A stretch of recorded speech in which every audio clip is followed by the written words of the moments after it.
আসসালামু আলাইকুম তোমাদের সবাইকে। শুরুতেই পবিত্র রমাদানুল কারিমের শুভেচ্ছা।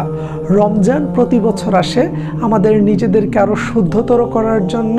আমরা আত্মসংযমের মাধ্যমে পাপ বিসর্জন দিয়ে আরো বেশি পরিমাণে সৃষ্টিকর্তার নৈকট্য লাভের একটা অবলম্বন বা উপায় হিসাবে এই রমজান মাস আমাদের জীবনে এসে থাকে। সো রমজান মাস আসার পর আমরা সবাই চেষ্টা করি আল্লাহ তাআলার বিধিনিষেধ মেনে চলার জন্য এবং আল্লাহ তাআলার নৈকট্য লাভের জন্য আমরা যে জীবন ব্যবস্থায় চলাফেরা করতে চাই সেটা আমাদের স্বাভাবিক যে জীবন চলাফেরা তার থেকে একটু ভিন্ন রকম হয়ে থাকে। সো এই মুহূর্তে আমরা যেহেতু আমাদের চলাফেরা, খাবার দাবার সব কিছুর একটা চেঞ্জেসের মধ্যে দিয়ে যাই, সেই ক্ষেত্রে আমাদের পড়াশোনাও এর ব্যতিক্রম হয় না। ওই নতুন স্কেজুয়েলে আমাদের পড়াশোনাটা একটু ডিফারেন্ট টাইপের হয়ে থাকে।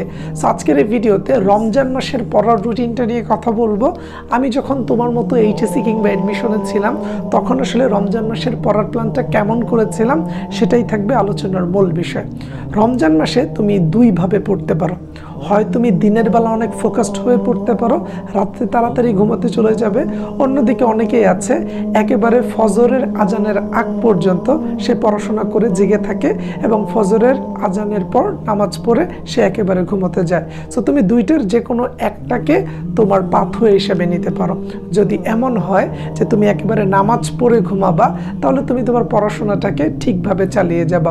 ধরো তুমি তারাবির নামাজ পড়লা, তারাবির নামাজ পড়ে তুমি বাসায় এসে যদি অনলাইনে কোনো ক্লাস থাকে বা কোনো ব্যাচে ভর্তি থাকো সেই ক্লাসগুলো তুমি করে নিতে পারো, কিংবা আমাদের ফ্রি ক্লাস হয়ে থাকে সেই ক্লাসগুলো তুমি করতে পারো।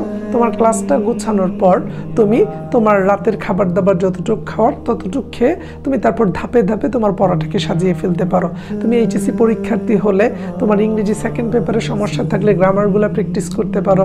প্যারাগ্রাফ কিংবা লেটার কিংবা রিয়ারেঞ্জ কিংবা গ্রাফ চার্ট লেখার নিয়ম বা সিস্টেমগুলো প্র্যাকটিস করার ইচ্ছা থাকলে ওই টাইমটাতে করতে পারো।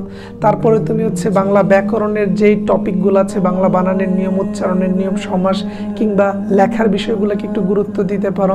এছাড়া আইসিটিতে তৃতীয়, চতুর্থ, পঞ্চম অধ্যায়ের যেই জায়গাগুলোতে সমস্যা আছে সেটা তুমি 11টা থেকে 12টা, 12টা থেকে 1টা, 1টা থেকে 2টা এরকম একটু নোট করে 2টা পার্ট নিয়ে তোমার দুর্বল বিষয়গুলোকে একটু গুরুত্ব দিয়ে লিখে ফেলবা।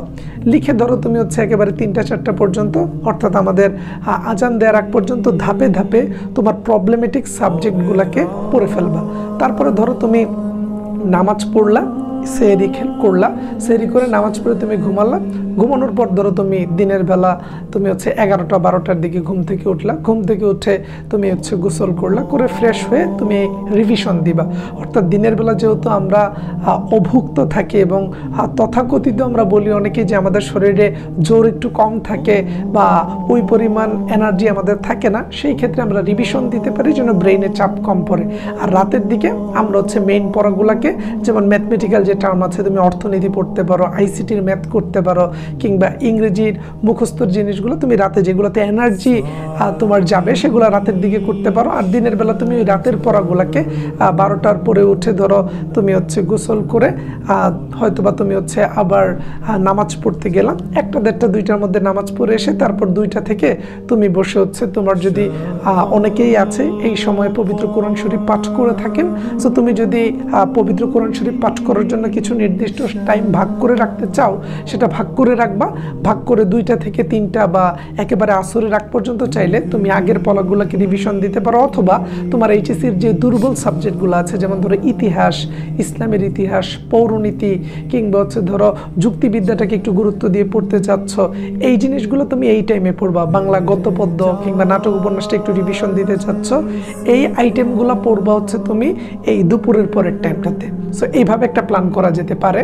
এবং যারা রাতের দিকে ঘুমিয়ে পড়বা এবং দিনের বেলা পড়তে চাচ্ছ তারা সেমভাবে তুমি রাতে 10টা 11টার দিকে তুমি খেয়ে ঘুমিয়ে যেতে পারো 12টার আগে। তারপর 4টা 5টার দিকে উঠলা, উঠে তুমি ধরো খাওয়া দাওয়া করলা, নামাজ কালাম পড়লা, পরে আবার একটু ঘুমালা, ঘুমিয়ে তুমি ধরো 8টা 9টার দিকে উঠলা।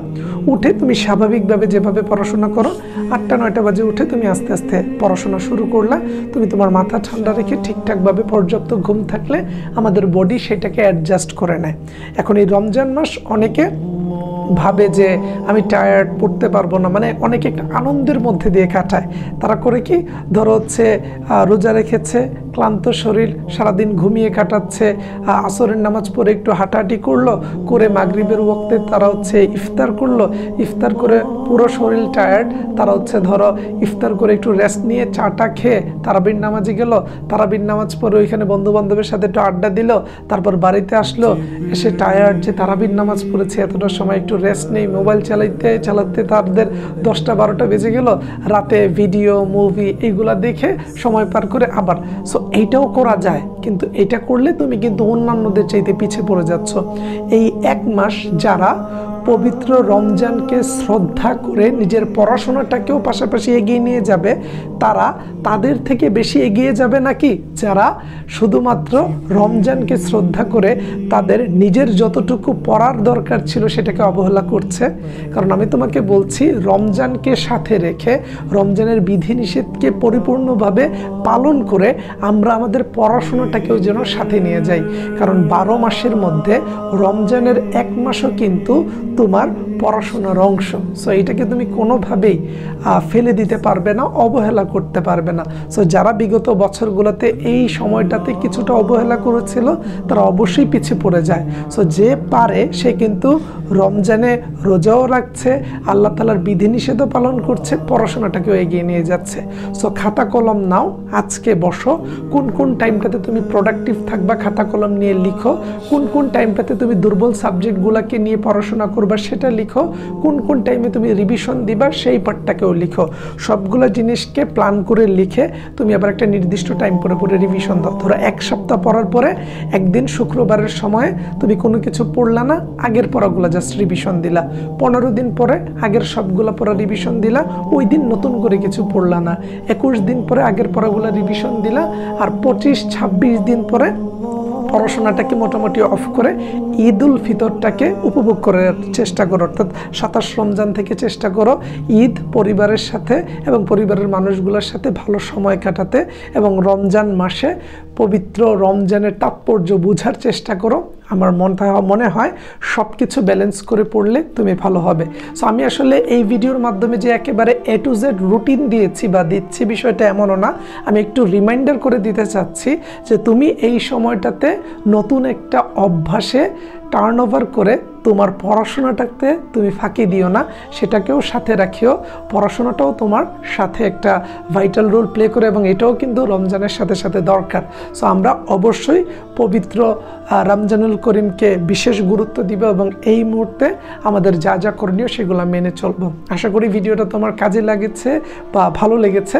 সো ভিডিওটা শেয়ার করে দিতে পারো, বন্ধুবান্ধবকে কমেন্টে মেনশন করতে পারো। এইভাবে প্ল্যান করে গুছিয়ে পড়লে রমজানে ভালো ফলাফল করা সম্ভব, এইচএসির রেজাল্টও ভালো হবে, অ্যাডমিশনের দিকেও এগিয়ে যাবে। আসসালামু আলাইকুম সবাইকে।